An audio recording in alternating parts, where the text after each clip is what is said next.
kata. Terus kalau misalnya nomor 1 dimulai dengan subjek, Bapak Ibu bikin kalimat dimulai dengan nama orang, Umi misalnya, berarti nanti pilihan di pernyataan di nomor 2 dan 3 juga dimulai dengan subjek. Pola kalimatnya dibuat setara, gitu Bapak Ibu. Jangan sampai misalnya gini, nomor 1, Umi mengeluarkan sedekah untuk meneladani perbuatan Sunan Kalijaga. Terus di nomor 2-nya Bapak Ibu bilang begini, masjid yang dibangun Andrian sangat megah. Nggak bisa. Pertama pakai subjek, di bawahnya kenapa jadi pakai kata benda, kan gitu Bapak Ibu. Itu yang disebut setara. Jadi setara itu bukan melulu rata harus lurus, bukan. Setara itu dilihat jumlah katanya, dilihat pola kalimatnya. That's why patokannya harus kaidah kebahasaan, karena setiap bahasa punya susunan kata yang berbeda. Kalau misalnya nih Bapak Ibu bikin pernyataan pakai bahasa Arab, berarti seumpama nomor 1-nya itu fiilnya madi, sampai nomor terakhir fiilnya yang madi Bapak Ibu. Jangan sampai Bapak Ibu bikin madi di nomor 1, nomor 2-nya amar, nomor 3-nya malah masdar gitu, malah pakai isim, nggak lagi pakai fiil. Nah, ini yang disebut tidak setara, gitu ya Bapak Ibu. Lanjut.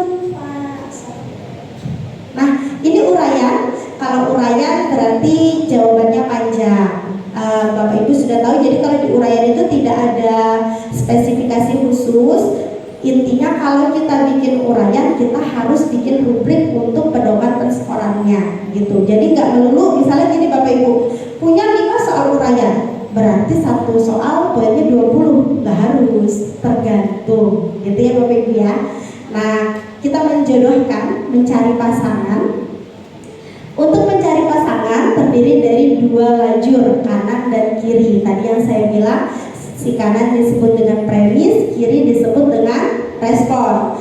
MI premisnya 2, responnya 3. MTS premisnya 3, responnya 4. MA premisnya 3, responnya 5. Nah, seperti ini Bapak Ibu. Kalau isian singkat sudah boleh. Oh ya, isian singkat itu tidak melulu di ujung ya Bapak Ibu. Jadi misalnya Bapak Ibu bikin soal, tapi titik-titiknya di tengah, namanya kalimat rumpang, itu boleh. Bukan berarti kalau soalnya asesmen terus semuanya harus jawabannya di akhir, tidak seperti itu. Nah, kita lanjut ke contohnya. Oh belum, ini belum contoh. Ini kaidah umum, tapi ketika dicetuskan tentang soal hot, kaidah ini saya rasa sudah familiar sama kita, di mana kita meletakkan 4 titik, di mana meletakkan 3 titik, gitu ya Bapak Ibu. Nah, yang pertama, kalau pokok soal berupa pernyataan bukan pertanyaan Bapak Ibu, tetapi pilihan jawabannya berupa kalimat. Jadi ini biasanya dipilgan nih Bapak Ibu. Pernyataan, jawabannya berupa kalimat. Pokok soal diakhiri titik sebanyak 3. Kalau jawabannya kalimat, titiknya 3. Kenapa titiknya 3? Karena pilihan jawabannya nanti diawali dengan huruf kapital, terus dikasih titik 1, gitu pilihan jawabannya. Makanya titiknya cuma 3 kalau jawabannya berupa kalimat. Dengan soal yang sama, kalau jawabannya merupakan lanjutan dari kalimat, biasanya tidak sampai 1 kalimat, 1 kata, 2 atau 3 kata, tapi berkelanjutan sama pernyataan yang dijadikan stem soal, berarti titiknya 4 Bapak Ibu. Nah, mau titiknya 3 ataupun titiknya 4, sebelum titik dikasih 1 spasi gitu Bapak Ibu.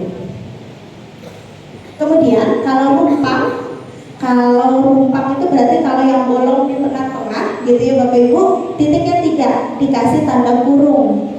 Kurungnya kurung siku. Kurung siku itu berarti yang yang lurus gitu ya Bapak Ibu, bukan kurung kurawal ataupun bukan kurung biasa. Nah, terakhir, kalau Bapak Ibu menggunakan kata tanya, berarti tidak boleh dikasih titik-titik. Kalau kata tanya harus diberi tanda tanya. Apa saja kata tanya? Adik, Simba, atau 5W1H. Selama Bapak Ibu menggunakan 5W1H, berarti harus pakai tanda tanya. Nah, bagaimana kalau di uraian nggak pakai adik simba, pakainya kata perintah. Contoh, jelaskanlah, sebutkanlah, uraikanlah, berarti pakainya tanda seru. Begitu kaidahnya. Jadi nggak bisa Bapak Ibu bilang jelaskanlah 5 cara, terus ujungnya dikasih titik-titik. Nggak bisa, harus dikasih tanda seru seperti itu. Lanjut, ini contoh stimulus dan soal. Nah, ini dari Pak Sofar nih Bapak Ibu. Tadi malam beliau begitu pulang langsung membuatkan contoh ini, ternyata Masya Allah. Beliau buatkan stimulus. Stimulus ini jenisnya narasi Bapak Ibu. Narasi itu berarti full text, murni teks. Tapi ini bukan cerita fiksi, ini jenisnya artikel. Kenapa? Karena bukan berupa cerita sastra gitu Bapak Ibu, bukan berupa teks sastra maksud saya. Nah, kita lewati stimulusnya. Jadi beliau hanya menjelaskan tentang Kiai Haji Hasyim Asy'ari. Kemudian di sini beliau berikan contoh untuk level 1. Seruan dalam revolusi jihad tersebut. Jadi di atas tadi bicara tentang revolusi jihad Bapak Ibu. Jika dikontekstualisasikan dengan kehidupan kalian sebagai pelajar dan warga negara, bentuknya seperti apa? Nah Bapak Ibu, ini kalau jenis literasinya namanya literasi sosial budaya. Yang masuk literasi sosial budaya itu 1 PAI, yang kedua PPKN, yang ketiga IPS. Itu masuknya literasi sosial budaya. Kalau masuknya literasi sosial budaya, berarti level 1-nya pun tidak tersurat dalam teks secara gamblang. Jadi ada dalam teks, tapi dijelaskan tidak secara rinci. Kita harus mencari yang semakna gitu Bapak Ibu. Itu kalau literasinya sosial budaya. Ini contoh yang di luar dikasih literasinya sosial budaya ya Bapak Ibu. Nah, jawabannya D, menjaga persatuan dan kesatuan bangsa. Nah, tapi Bapak Ibu di sini Pak Sofar juga menggarisbawahi, ini bisa disebut dengan pilihan ganda yang belum setara. Kenapa? Ada yang bisa menebak kenapa nggak setara? Iya benar, ada yang panjang, ada yang pendek. Gitu ya Bapak Ibu. 1, 2, 3, 4, 5, 6. Yang lainnya 6 kata, tapi pilihan jawaban yang benar 5 kata. Berarti harusnya yang D ini dibuat 6 kata atau pilihan jawaban yang salah dibuat 5 kata. Gitu Bapak Ibu. Nah, ini contoh soalnya. Berikutnya, ini contoh soal kalau bentuknya PGK, tapi beliau pakainya pilihan ganda karena kata beliau sebenarnya diaplikasikan bukan juga muncul gitu. Pilih A, B, C, D atau 1, 2, 3, 4. Kalau Bapak Ibu nanti ujiannya pakai kertas, berarti pakainya angka ya Bapak Ibu, 1, 2, 3, 4 gitu pilihannya.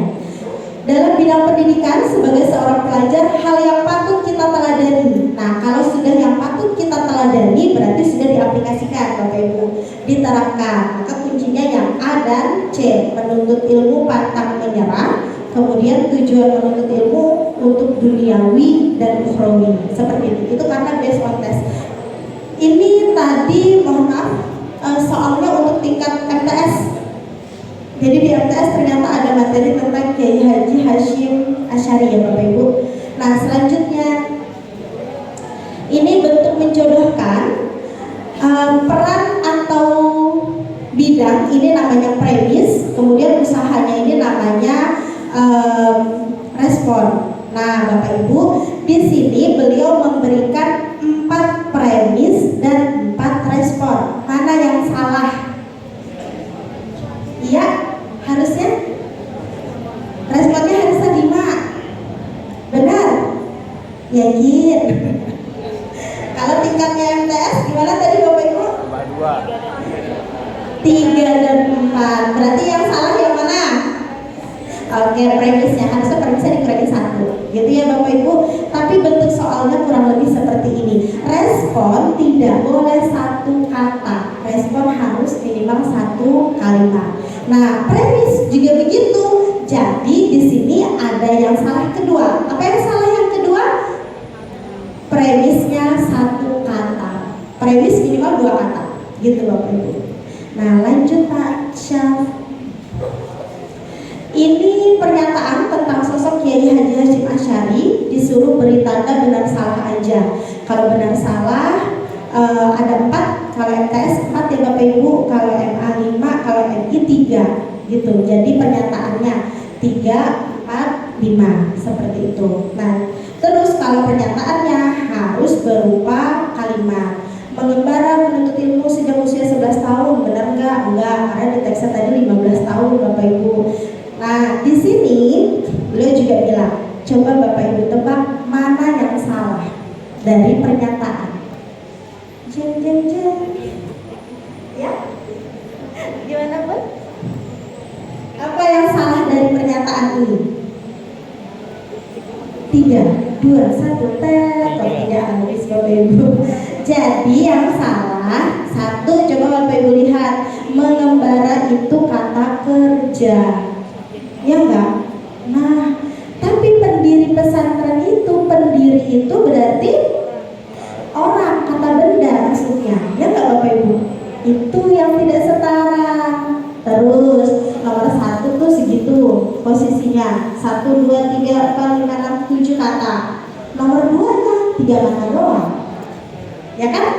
Kalimat ini harus disetarakan, maknanya tetap seperti ini boleh, tapi dibuat tatanan kalimatnya kurang lebih 7 kata seperti itu.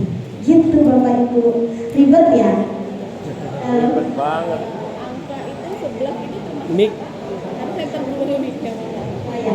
Angka masuk kata, jadi dihitung 1 kata kalau ada angka. Tapi Bapak Ibu perhatikan, kalau angkanya 1 sampai 10 ditulis pakai huruf SA1, TU1, DU2, gitu. Di atas 10 ditulis pakai angka 11 contohnya. Jadi kalau Bapak Ibu angkanya di bawah 10 ditulis pakai huruf gitu. Gitu ya Bapak Ibu. Lanjut. Ini tingkat MI tentang Al-Quran hadis. Jadi ada stimulus tentang hadis al-yadul ulya khairun minal yadis sufla dan seterusnya. Nah, kita langsung ke butir soalnya nih Bapak Ibu, karena ini MI biasanya soalnya mudah-mudah. Ini level 1 yang nomor 1 tuh Bapak Ibu, jenisnya isian singkat. Ajaran nenek Laila yang sesuai dengan hadis pada cerita tersebut. Itu jawabannya ada dalam teks tadi sebenarnya. Tapi nggak disebut neneknya itu ngajarin untuk memberi. Neneknya itu pakai kalimat lain gitu, tapi maknanya memberi. Nah, cukup 1 kata karena isian singkat. Kemudian nomor 2 ini masih pilihan ganda Bapak Ibu.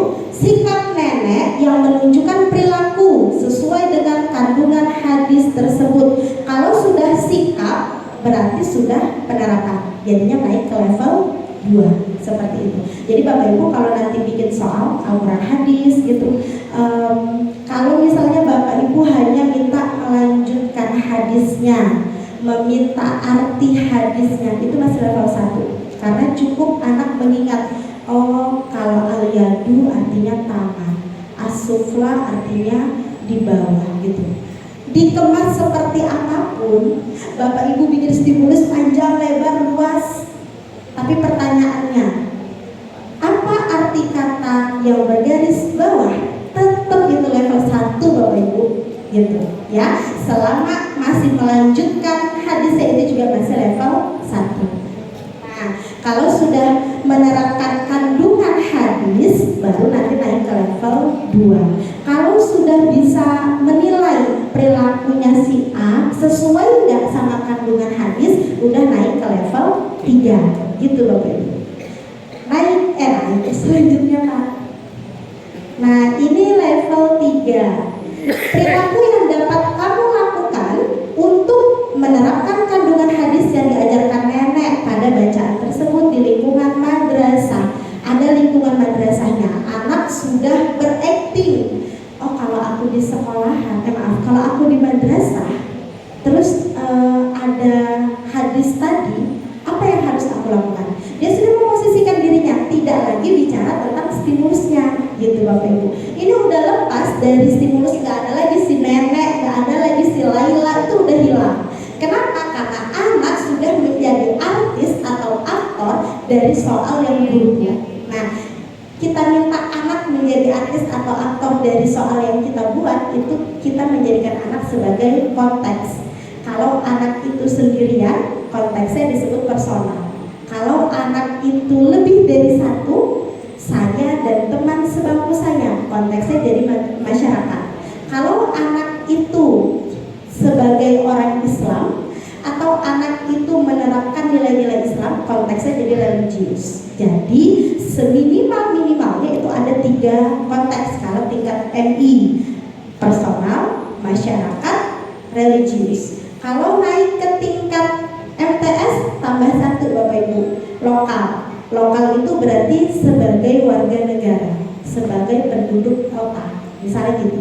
Terus kalau naik ke tingkat MA ada global Bapak Ibu. Global itu tidak hanya bicara tentang dalam negeri, tapi bicara sebagai warga Indonesia yang berkomunikasi, berafiliasi, atau mungkin menjalin kerjasama dengan warga dari negara lain, seperti itu. Nah, selanjutnya ini masih tentang stimulus yang sama. Ini menjodohkan Bapak Ibu, jadi tinggal dipasangkan tangan di atas adalah orang yang suka berinfak. Ini dimaknai dari hadis tadi. Terus nanti kita carikan mana perilaku yang sesuai. Jadi anak menganalisis, oh kalau berinfak itu contoh yang sesuai gimana. Makanya masuknya level 3. Padahal kalau zaman dulu kita berpikirnya yang namanya soal menjodohkan, yang namanya soal benar salah itu pasti soal mudah, gitu kan Bapak Ibu? Nggak usah dipakai deh benar salah, soalnya terlalu gampang. Iya, terlalu gampang karena kita belum bikinkan aplikasi di dalamnya. Jadi belum ada pengaplikasian dari apa yang dipelajari di dalam soal kita. Dan soal kita menjadi sangat gampang, gitu Bapak Ibu. Nah, tapi sebenarnya benar salah atau menjodohkan bisa di level tinggi, di level 3. Syaratnya seperti ini tadi, diaplikasikan, dijadikan contoh. Nah, contoh berikutnya terakhir masih ada. Oh iya. Ini masih benar salah. Ya, benar salah. Tadi menjodohkan, ini benar salah. Anak tinggal menilai. Kalau menilai itu berarti menentukan perilaku ini benar atau tidak, perilaku ini sesuai sama hadisnya atau tidak. Nanti naiknya ke level 3. Karena di level 3 kan ada mengevaluasi. Mengevaluasi itu salah satunya menilai Bapak Ibu. Nah, berikutnya ini kita beralih ke soal lanjut aja Pak. Ini masih level 3 yang tadi. Oke, ini stimulus, mohon maaf. Ini infografik Bapak Ibu. Ini infografik. Jadi kalau Bapak Ibu mengajarnya tentang pahlawannya bisa dijadikan infografik seperti ini. Yang dimasukkan itu tidak melulu nama ayahnya, tempat lahirnya, di mana sekolahnya, enggak. Bapak Ibu perhatikan KD dari pelajaran sejarah atau IPS-nya. Misal KD-nya adalah meneladani atau menindaklanjuti peran atau jasa atau sikap positifnya si pahlawan. Berarti yang dimasukkan dalam stimulusnya itu bukan tanggal lahirnya, bukan di mana sekolahnya, tapi jasa atau sikap atau keteladanan dari si pahlawan yang mau kita angkat. Seperti itu Bapak Ibu. Nah, contohnya kalau ngangkatnya Sunan Derajat, di KD-nya Sunan Derajat, Bapak Ibu yang ngajar SKI kelas 6 itu pasti di sana meneladani sikap positifnya dan metode dakwah atau cara berdakwahnya. Nah, di sini Bapak Ibu yang diambil cara berdakwahnya, beliau pakai konsep dakwah bil hikmah. Kemudian ada 4 pokok ajaran Sunan Derajat. Tapi 4 pokoknya pakai bahasa Jawa, sedangkan anak-anak kita orang Bugis. Bagaimana dong? Itulah kenapa dikasih gambar Bapak Ibu. Gambarnya berfungsi memperjelas atau mengantarkan anak supaya dapat clue gitu. Dapat, oh ini gambarnya orang buta nih pegang tongkat, berarti ini memberi petunjuk kepada orang buta gitu. Tapi kalau Bapak pakai bahasa Jawa boleh nggak? Boleh Bapak Ibu. Seumpama Bapak Ibu mau mengubah 4 ajaran yang tadinya pakai bahasa Jawa menjadi bahasa Indonesia itu juga boleh.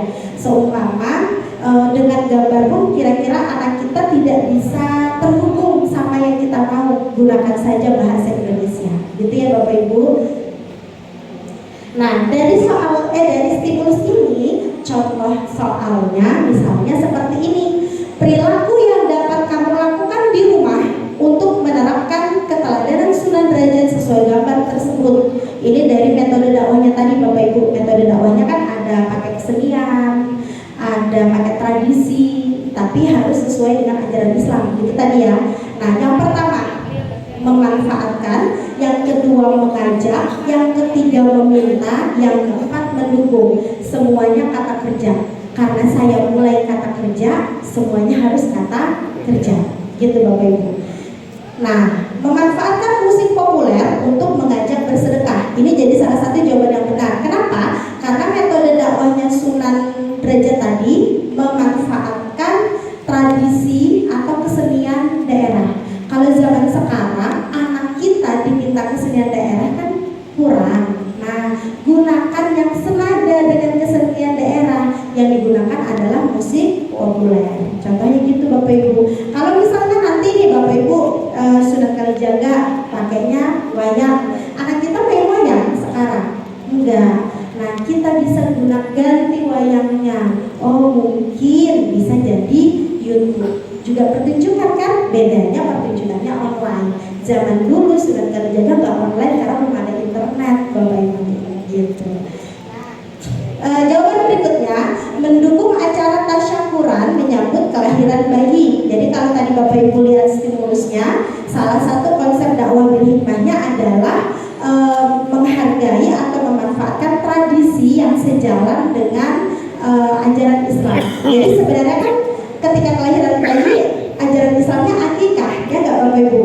Tapi di Indonesia akikahnya dipesahin ada yang sampai kayak nikahan, ya kan? Nah, itu wujud kesyukuran orang tuanya mungkin.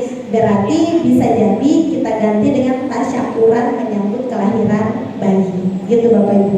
Cari yang semakna tapi sudah implementatif, sudah relevan sama yang bisa dilihat anak-anak kita sekarang. Kalau kita bicaranya tradisi, anak-anak kita mungkin bertanya, tradisi sih apa?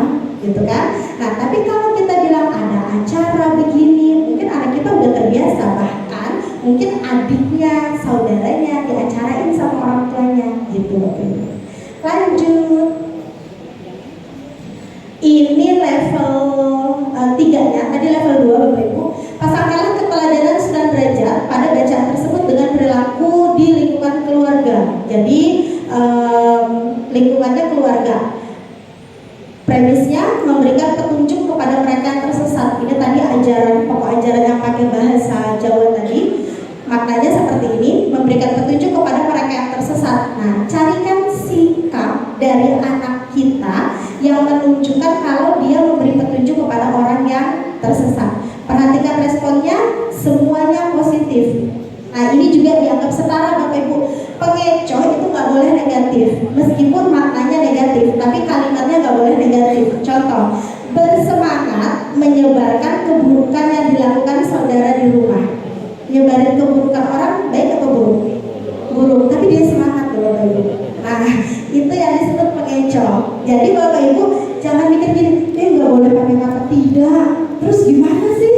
Gitu kan?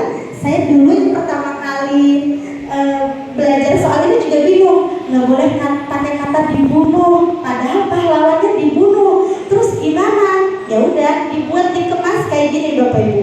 Menyebarkan keburukan itu gosip, itu gibah. Tapi kalau kita bilang gosip, maknanya buruk. Tapi ketika kita bilang bersemangat, anak-anak pasti terkecoh. Gitu. Nah, berikutnya, bersungguh-sungguh menutupi kekurangan saudara-saudara di rumah. Berikutnya lagi, berusaha mengingatkan adik dengan lembut saat akan membohongi ayah dan ibu. Ini jawaban untuk nomor 1. Nomor 1 pasangannya C. Jadi adiknya mau tersesat. Tersesatnya apa? Bohongin ayah dan ibunya. Lalu diingatkan itu berarti diberi petunjuk. Seperti itu. Yang kedua, memberikan pakaian kepada mereka yang telanjang. Jadi maknanya di ajarannya Sunan Derajat itu kalau memberikan pakaian itu berarti menutup aib. bukan kasih baju gitu Bapak Ibu, tapi menutup aib saudaranya. Nah, itu penerapannya bersungguh-sungguh menutupi kekurangan saudara-saudara di rumah. Itu Bapak Ibu ya. Sampai di sini, apakah apa yang saya sampaikan ini bisa dipahami atau malah membuat Bapak Ibu ini soal apa sih? Gimana? Ya, gimana Bapak Ibu? Ada yang mau tanya? Ini nggak nanya sih. Nggak nanya. Enggak, ya pernyataan. Assalamualaikum. Alhamdulillah ya ketemu hari ini ikutin.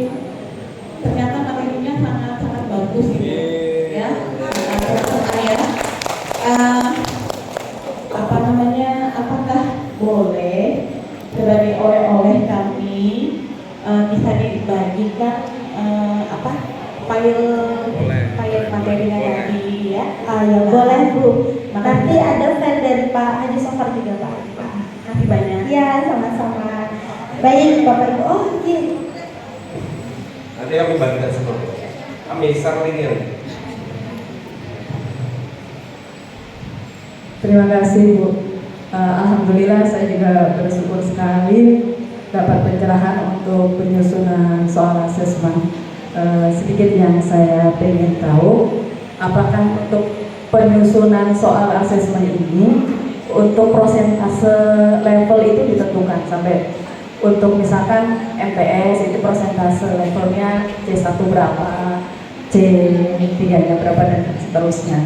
Terus untuk satu stimulus atau satu infografis itu maksimal untuk berapa soal itu? Nah, terima kasih. Nih, Bapak Ibu, untuk persentase tingkat kesulitan itu tidak ditentukan, ya Pak Irawan ya, tidak ditentukan oleh Kementerian Agama, tapi diberi standar ideal. Idealnya paling rendah itu 50, lots itu 50%. Kemudian HOTS-nya, mohon maaf, MOTS maksud saya, yang tengah itu 25%, terus nanti yang tinggi 25%. Tapi ada opsi kedua. Opsi keduanya 50, 30, 20. Ya, Bapak Ibu sesuaikan sama madrasah masing-masing.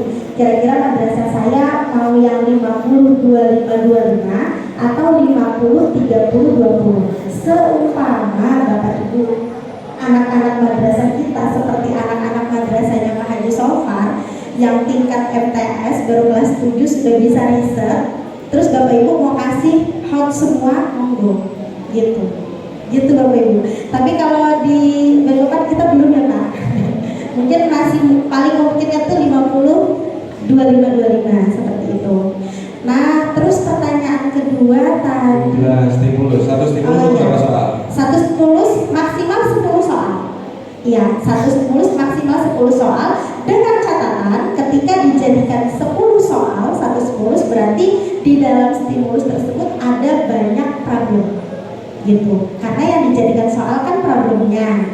Nah, jadi kalau kita menghemat tenaga nih sekali ngedit gambarnya untuk 10 soal. Dalam gambar itu kita buat bisa jawab 10 soal gitu Bapak Ibu.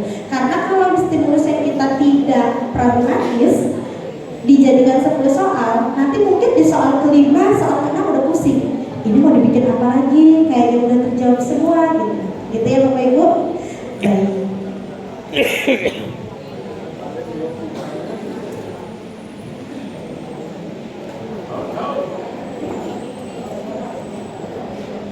Ini Pak sekolah. Baik, Bapak. Ini bertanya. Nah, kalau beliau guru anak buahnya nih Bapak nih.